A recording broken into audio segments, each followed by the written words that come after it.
nós queremos convidar os irmãos para nós lermos e meditarmos no texto da Bíblia, no texto tema que se encontra em Levítico capítulo de número 6, verso de número 13.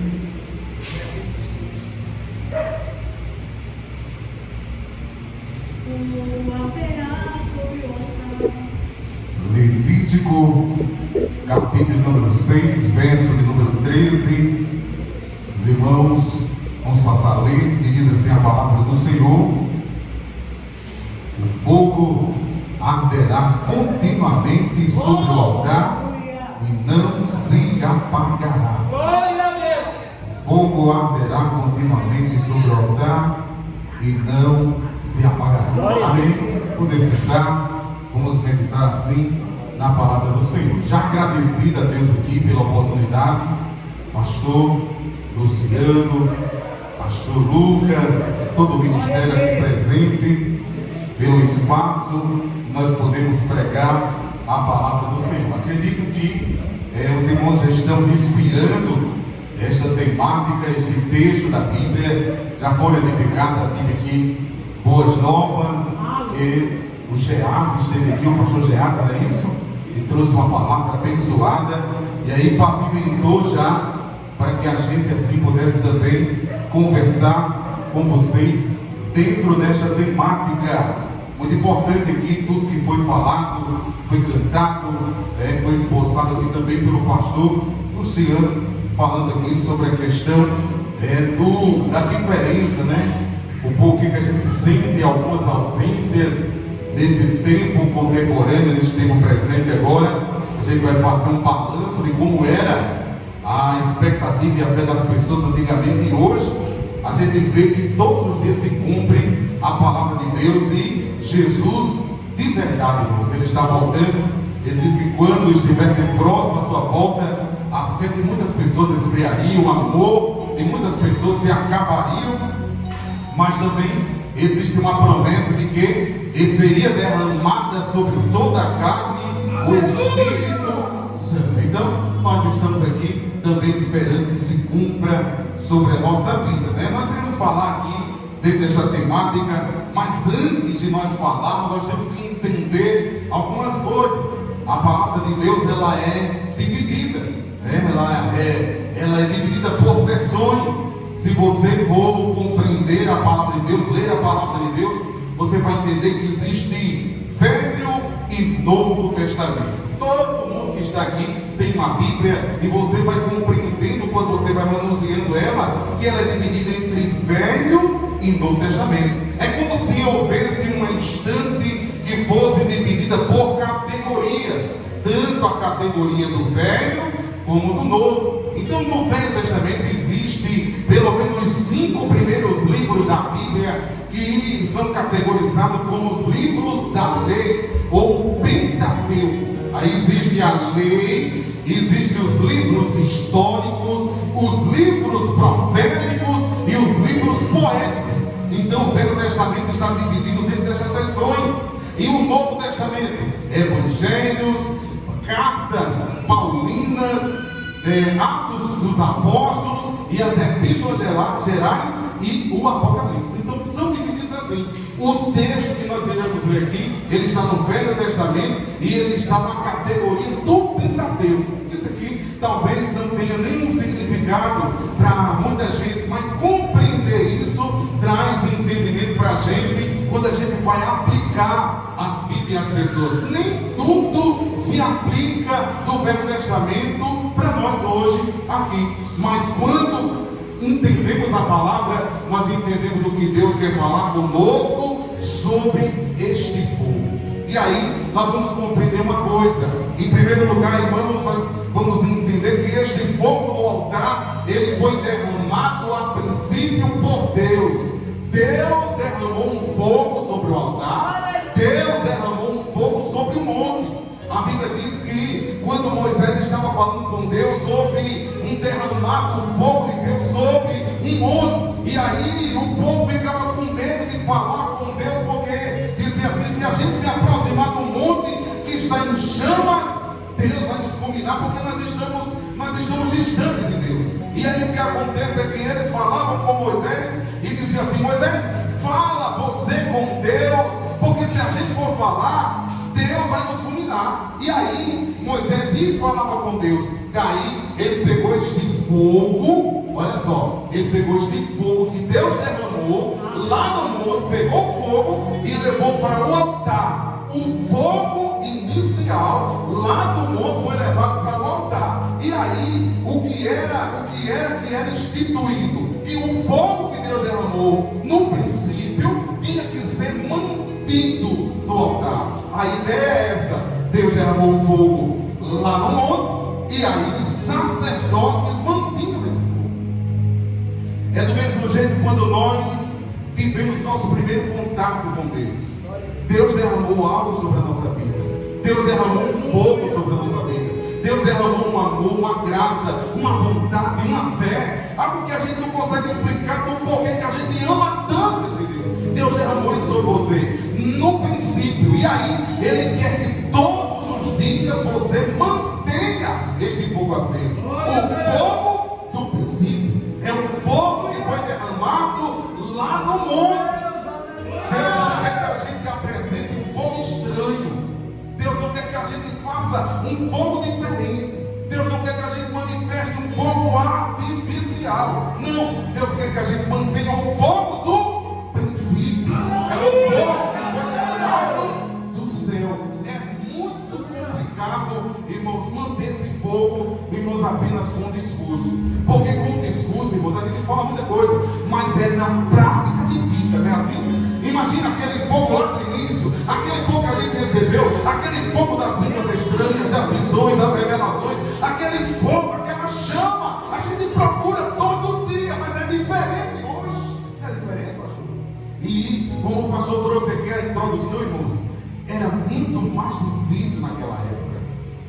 Nós não tínhamos as facilidades, nós não tínhamos a tecnologia a nosso favor, nós não tínhamos, irmãos, era complicado, mas só que as pessoas, elas eram pulsantes, elas tinham vontade, elas atravessavam, irmãos, elas atravessavam a cidade para orar, elas buscavam a Deus nos montes, elas buscavam a Deus em consagração, elas passavam um dia em jejum, um dia não, elas passavam, eram vários dias em jejum. Mas por que elas passavam? Porque elas tinham vontade, fome, sede, e havia fogo de Deus em verdade. Uma conferência como essa, ela não é para depois que acabar o culto, acabar, não, irmãos.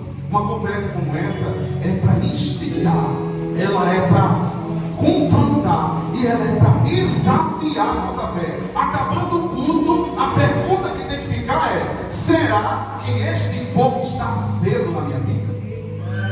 E se não estiver? E aí, acabou? Não. Se não estiver, existe um Deus que tem fogo para derramar sobre a sua vida. Glória a Deus! Existe um Deus que tem os olhos como chamas de fogo, que Ele é fogo, e Ele quer derramar este fogo sobre nós. A Bíblia diz que quando Jesus ele morreu e ressuscitou, 2 discípulos dele foram andar no caminho de Emaús, e eles já iam decepcionados, eles já iam, irmãos, derrotados, eles já iam, irmãos, entristecidos, porque já era o terceiro dia que eles esperavam que houvesse a notícia de que Jesus ressuscitou, e na verdade eles não tinham, mas a Bíblia diz que o próprio Jesus apareceu para eles em outra forma, e começou a conversar com eles, e começou a dizer assim: o que é que vocês estão conversando? O que é que vocês estão falando? Aí ele disse: por acaso só você não sabe que Jesus é aquele que era aprovado em obras, morreu, e hoje é o terceiro dia que nós esperávamos que ele ressuscitasse, mas ele não ressuscitou. E aí Jesus foi falando com ele, aí a palavra de Deus vai dizer que Jesus ele foi explicando a lei, os salmos e os profetas. E aí, quando eles foram andando, que chegaram em casa, aí eles pegaram e foram cear, eles foram ter comunhão, eles foram repartir o pão, e a Bíblia diz que os olhos deles estavam vendados, eles não conseguiam ver Deus, eles não conseguiam ver Jesus, porque pessoas que andam, irmãos, sem esperança, sem fé, sem graça, sem fogo, ele não consegue ver Jesus, nem Jesus andando com ele. Você acredita ou não? Jesus está andando com você. Agora tem uma coisa: na hora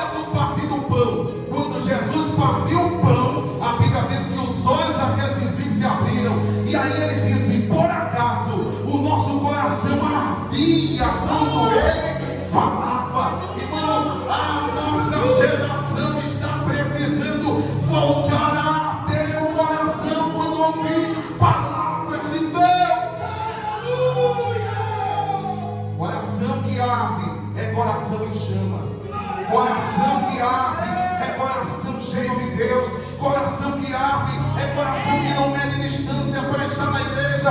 Coração que arde é coração que não mede distância para adorar a Deus. Coração que arde é coração cheio da presença do Espírito. E aqui, glória a Deus, o incentivo que nós temos para ter um altar em chamas é semelhante ao que está escrito aqui nessa palavra. Vamos lá? O fogo que Deus quer que nós venhamos manter não é um fogo estranho, é o fogo do princípio. Glória a Jesus. Entendemos isso aqui? Um sacerdote, irmãos, ele tinha algumas regras, algumas leis. O sacerdote, como eu disse a você, a Bíblia é dividida entre Velho e Novo Testamento. Alguns cerimoniais do Velho Testamento nós não praticamos mais, nós não temos mais essas práticas, porque elas foram todas cumpridas no sacrifício de Jesus. Mas a questão é que a essência, a mensagem, o conteúdo, o ensinamento que Deus quer para a gente, isso sim a gente pode aplicar na nossa vida. E aí, olha só, um sacerdote, para ser sacerdote, ele era escolhido a dedo. Ele não podia não ser alto, muito alto, ser muito baixo. Ele não podia ter nenhum tipo de defeito, nem deficiência. Ele tinha que ser perfeito para ser um sacerdote. Para ser um sacerdote, ele tinha que ser de uma linhagem sacerdotal. Mas aí, eu quero glorificar a Deus com essa igreja, porque depois que Jesus morreu na cruz do Calvário, ele fez cada um de nós com as nossas imperfeições sermos sacerdotes também.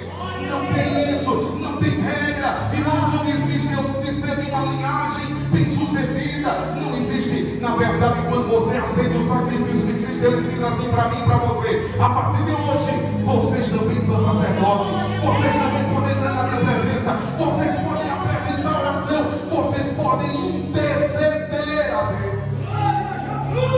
Se não houvesse o sacrifício de Jesus na cruz do Calvário, nenhum de nós poderíamos nem dizer o nome Javé pelas regras dos homens.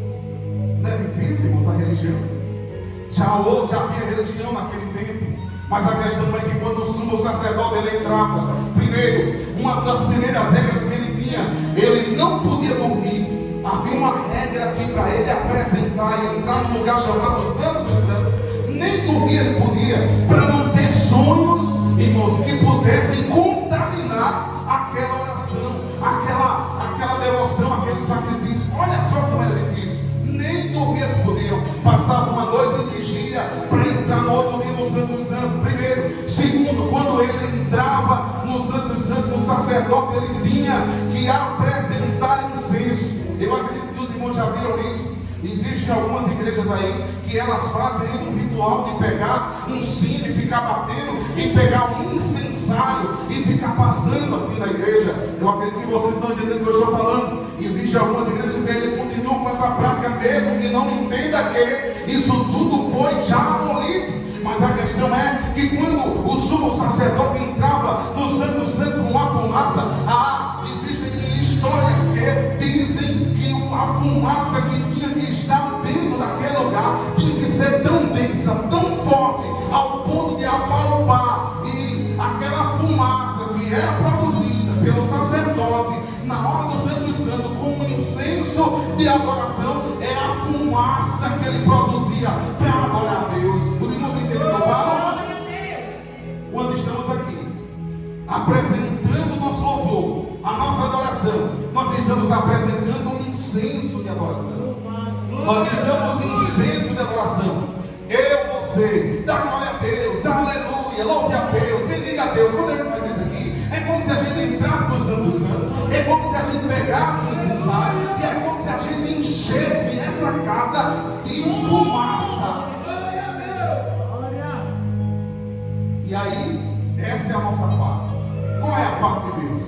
A parte de Deus é que quando o homem chamado sacerdote estava nesse lugar chamado Santo dos Santos, e ele apresentava essa fumaça, Deus mandava uma nuvem chamada nuvem de glória, que descia naquele lugar, e havia ali um encontro da fumaça, do incenso que o homem produzia, com a nuvem da glória que Deus mandava. Primeiro, a fumaça do homem não permitia o homem ver a glória de Deus, porque a palavra de Deus diz que quando quem via a glória criação de Deus não vive e morre. Então o homem que produz sua fumaça, ele produzia fumaça tão grande, tão densa, ao ponto de não conseguir ver a glória de Deus. Ele não via a glória de Deus por causa da sua fumaça. O que nos impede de ver a glória de Deus de maneira tão grande e extraordinária é só as nossas fumaças.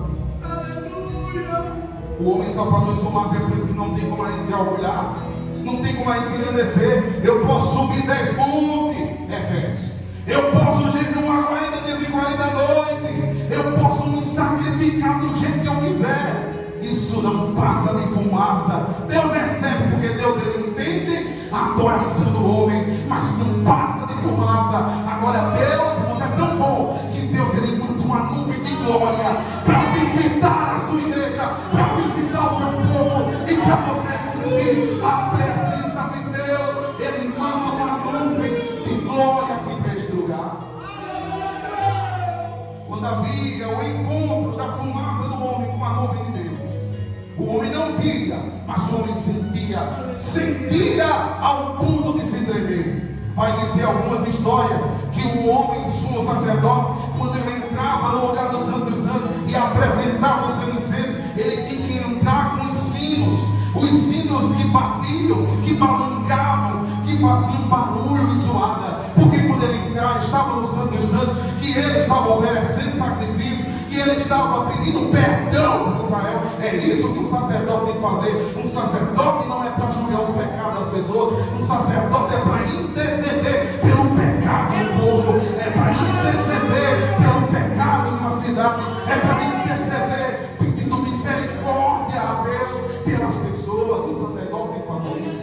Mas a questão é que quando ele estava lá, que ele estava oferecendo a Deus, ele não via a nuvem da glória, mas ele sentia, ele começava a se balançar ao ponto de se tremer todinho, e o povo que estava do lado de fora, que não podia entrar, ficava ansioso, querendo escutar o barulho da glória. Quando o sumo sacerdote sentia a presença de Deus, ele se tremia, e os sinos suavam, eles se uniam, e aí o povo dizia: Deus recebeu a nossa adoração.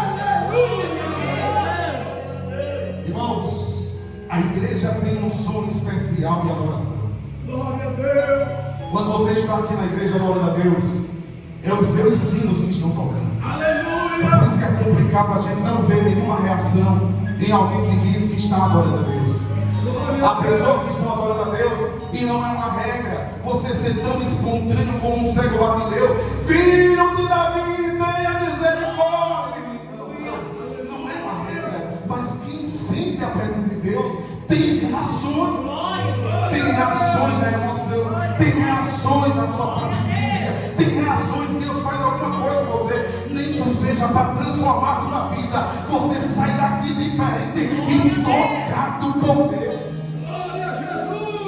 Sentiu o sino tocar e o povo dizia: Deus está recebendo a adoração. Aleluia! Nós precisamos voltar a fazer os nossos sinos tocar na presença de Deus. Diferente, irmãos, era quando os sinos não tocavam. Quando a nuvem da glória se apresentava e os sinos não tocavam, o homem morria na presença de Deus. E não é isso que Deus quer, que a gente morra.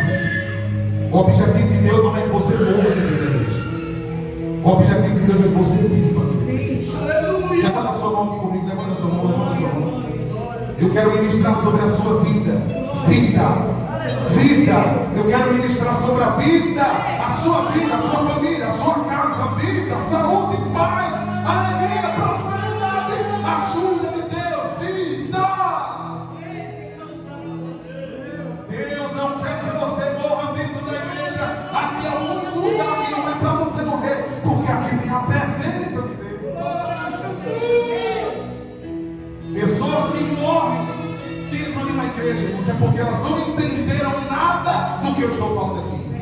Produzimos só fumaça, quem manda a glória é Deus. Nós não somos nada, quem é tudo é Deus. Nós não temos nada, quem tem tudo é Deus. Nós não podemos nada, quem pode tudo é Deus. E quem vai transformar a sua vida não é a minha religião. Quem vai transformar a sua vida não é o meu jeito de ser, quem vai transformar a sua vida é Deus.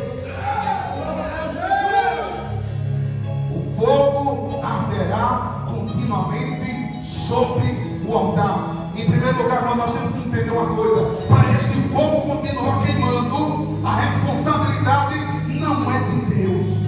Por quê? Porque Deus já mandou no princípio. Presta atenção. Deus derramou um fogo sobre o monte. O fogo do monte foi levado para o altar. E lá no altar Deus disse: tá certo, eu vou colocar no altar. Agora a responsabilidade é sua.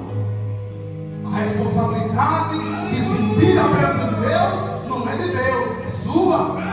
A responsabilidade, eu não senti mais a presença de Deus porque o irmão não deixou sentir a presença de Deus. Existe isso, pastor?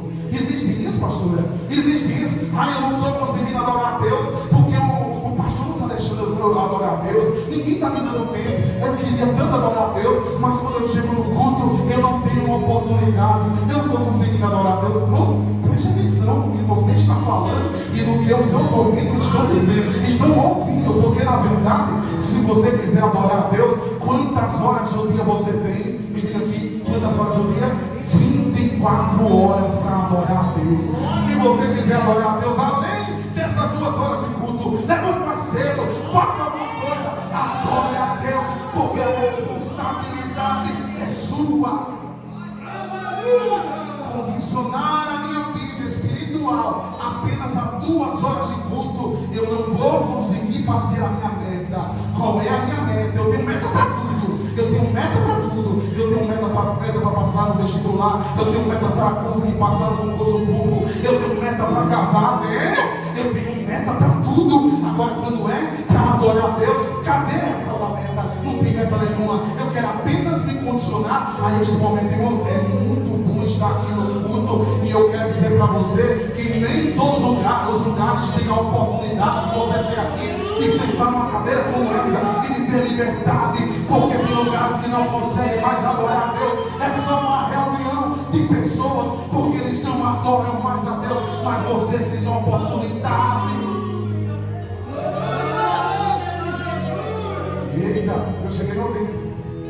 Mas eu quero dizer a você uma coisa: de quem é a responsabilidade para manter? Do sacerdote. Diga assim comigo: eu sou um sacerdote. Você é um sacerdote. E se você é um sacerdote, a responsabilidade é sua. Então, para a gente manter o fogo aceso, o que é preciso? Responsabilidade do homem. Primeiro, a Bíblia vai dizer aqui no texto, quando você vai ler do capítulo 6, verso 8 em diante, vai dizer que Deus, ele pediu para o sacerdote apresentar o holocausto, e primeiro ele tinha que vestir vestes de linho fino. Então Deus, ele quer também, irmãos, que a gente não, isso aqui era literal, naquela época era literal. Mas hoje, como a gente é uma igreja espiritual, nós estamos falando sobre coisas espirituais, nós estamos aplicando dentro de uma espiritualidade. Existem igrejas que levam tudo para o literal, aí criam as suas regras, os seus moldes, e aí nos acabam mais atrapalhando do que ajudando. Compreende o que eu falo? Mas a verdade é, dentro da perspectiva de Deus, para manter o fogo aceso no altar, o homem tem que apresentar vestes brancas. E para ter vestes brancas, você não tem uma pastor. Sabe por que a gente não vê mais as coisas como eram antes? Porque não existe mais esses temas. Vamos falar hoje sobre temas como tema que vai falar sobre santidade, santificação. Você se abster do mal, você se afastar do mal, você sair do mal, você deixar o mal de lado. Existe esse tema? Hoje em dia, sabe qual é o tema que o pessoal está buscando, passando? Você é a florzinha de Jesus. Está todo mundo sensível. Quando você chama assim, porque de primeiro, irmãos, o meu pai, que aqui eu vou dizer uma coisa para quem é mais veterano. Quem é veterano de guerra? O meu pai, quando ele queria me dar uma disciplina, ele não batia em mim. Ele só chegava para mim assim e dizia: eu vou tirar um cabelo do meu braço para você fazer um bigode. Porque naquele tempo bigode, irmãos, era sinal de autoridade. Vou tirar um cabelo do meu braço para você, para fazer um bigode para você, para ver se você cria moral quando eu estava dando trabalho. Sabe o que era isso, irmãos? Naquele tempo eu sentia esse negócio e eu dizia, eu vou ter que me ajeitar. Eu estou falando isso aqui porque antigamente, como foi falado aqui, irmãos, o negócio era mais difícil. Irmãos, os crentes chegavam na igreja e recebiam de paulada de mensagem. Mas você acha que o povo desistiu? O povo voltava, era mais crente, irmãos. E eu não estou aqui incentivando ninguém a bater ninguém. Eu só estou dizendo uma coisa: nós estamos precisando voltar a vestir vestes brancas. Vestes brancas, vestes de linho fino. Voltar à santidade. Voltar, não tem como manter o fogo santo do Deus Santo de qualquer jeito. O que eu faço? Terminar esse culto, eu vou para casa, abro lá o meu computador e vou assistir vídeos nos pornográficos. Deus tem como deixar esse altar em chamas. Eu termino esse culto, aí eu tenho já, irmãos, um paquera lá na esquina, combino com essa pessoa e vou ficar com essa pessoa. Tem como Deus manter esse altar em chamas? E aqui eu estou dando só uma pincelada. Está na hora da igreja para manter o altar em chamas de novo, vestir vestes brancas. Pronto. Segunda coisa que Deus pediu ao sacerdote era para ele pegar todo dia. O fogo passava a noite queimando, e quando amanhecia ele chegava lá e tinha que tirar o quê? Tira a cinza. Cinza é um fogo que queimou e não queima mais.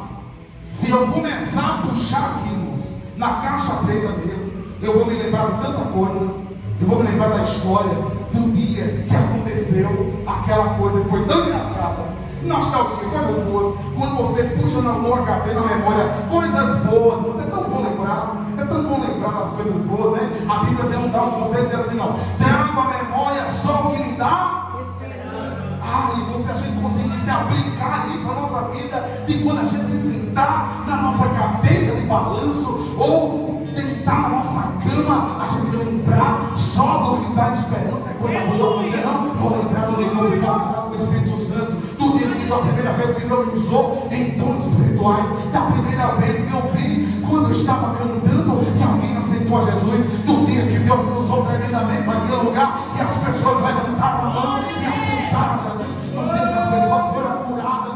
Irmãos, é tão bom lembrar isso, mas infelizmente nós não trazemos à memória o que nos dá esperança, nós só trazemos à memória o que nos dá depressão.